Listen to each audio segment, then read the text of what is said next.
dalam 5 tahun terakhir ini, kelompok-kelompok Islam seolah menjadi terasing di negerinya sendiri. Itu yang dia rasakan.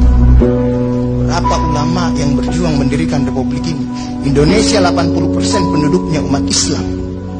Tidak pernah meminta 80% hasil sumber daya alam yang dikuasai negara untuk umat Islam. Gak ada yang minta. Ada gak yang minta? 80% umat Islam penduduk Indonesia tidak pernah meminta 80% APBN untuk umat Islam. Gak ada yang minta. Sederhana permintaan umat Islam. Dia mau berdialog sama Tuhan.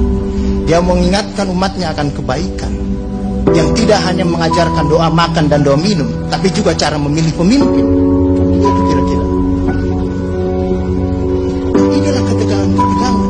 Ketika agamanya dinistakan, kok susah sekali ini membawa ke proses itu. Muncullah demo berjilid-jilid, yang kemudian berujung ulamanya tidak bisa pulang. Belum lagi penghujung, kemudian ada agama yang diperhadapkan sebagai musuh besar Pancasila. Nah, ini menurut saya.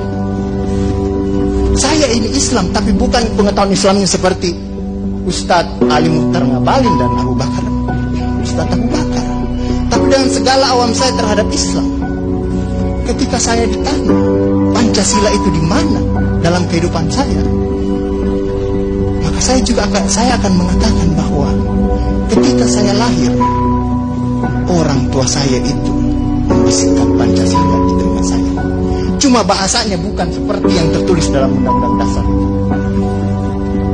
Dia membahasakan Allahu Akbar, Allahu Akbar, Asyhadu an la ilaha illallah, Asyhadu anna Muhammadar Rasulullah. Apa yang saya dengar di situ? Ketuhanan yang Maha Esa. Hayya 'alas shalah. Apa yang saya dengar di situ? Mari kita bersatu sama-sama, karena kita akan mendirikan sholat. Dan Al-Ankabut mengatakan sholat itu mencegah kamu dari perbuatan keji dan munkar. Ada kemanusiaan yang adil dan beradab. Saya dengar di situ. Hayya 'alal falah. Mari sama-sama menuju kemenangan. Kemenangan yang bagaimana kita peroleh? Kerakyatan yang dipimpin oleh hikmat kebijaksanaan dalam permusyawaratan perwakilan. Kemenangan yang bagaimana? Keadilan sosial bagi seluruh rakyat Indonesia. Itulah kemenangan yang kita tuju. Kita kembali lagi takbir. Allahu Akbar, Allahu Akbar, la ilaha illallah. Kita ulang lagi. Dan Pancasila yang kita tiupkan itu 5 kali sehari, belum selesai di sini, selesai bunyi terus. Ya kan Ustaz kan? Belum selesai di daerah sini, selesai bunyi bertalu-talu terus. Seluruh dunia bertalu-talu. Inilah Islam. Yang kemudian sekarang dalam kelompok ini Ustaz Ali Mukhtar Ngabalin, saya banyak belajar dari beliau. Inilah yang kemudian sekarang, kenapa kami mau diperhadap-hadapkan? Kenapa kami ada yang menjalankan keyakinannya ketika dia celananya cingkrang, radikal, atau dia pakai cadar, dulu diperhadap-hadapkan. Saya Indonesia, saya Pancasila, ada dulu itu banyak sekali seperti itu. Kenapa kami seperti itu? Sekarang, akhirnya sekarang semua orang disuruh pakai cadar.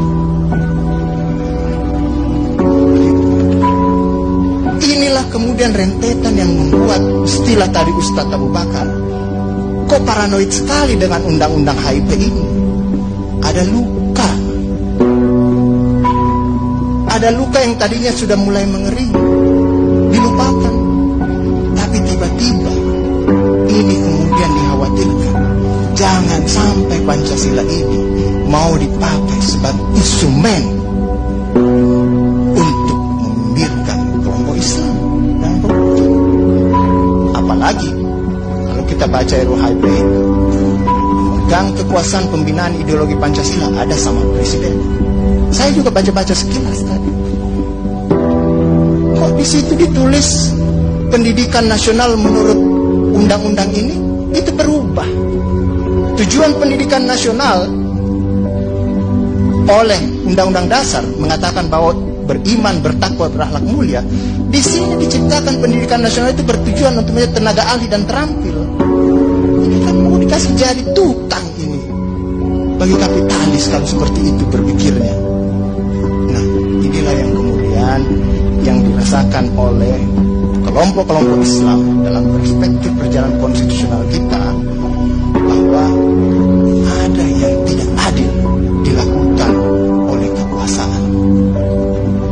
Kelompok Islam selama ini tadi yang saya katakan tidak pernah meminta apa-apa. Paling jauh kelompok-kelompok Islam mungkin dapat honor dari negara.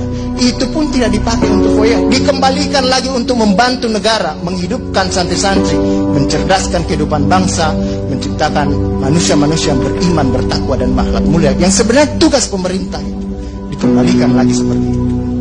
Itulah yang kemudian mulailah sekarang kelompok Islam sangat hati-hati kalau kemudian Pancasila ditiupkan terus, seolah-olah ini mau dijadikan instrumen untuk memarjinalkan Pancasila.